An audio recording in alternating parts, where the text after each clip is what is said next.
ये मेरे सामने कुछ पहाड़ी सी है, ये पहले मैं आपको दिखाता हूँ और फिर दूसरी साइड बाद में आपको दिखाता हूँ।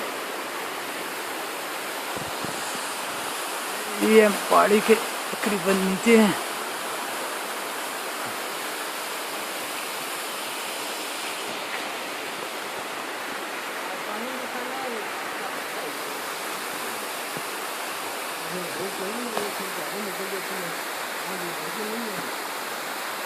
रोड से ये थोड़े से फासले पे ही है, मुश्किल से 5-1 मिनट का फासला है।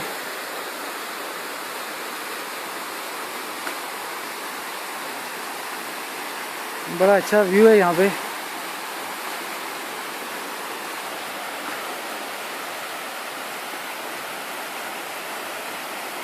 ये गालबन अटक के करीब, इसके अलावा कोई आबशार हमें नहीं पता। चश्मे का पानी आ रहा है।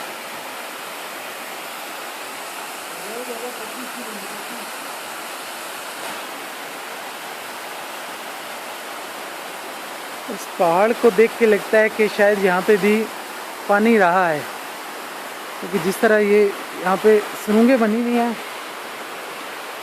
ये पहाड़ के अंदर अब देखें तो लगता ही है कि यहाँ पे पानी रहा है।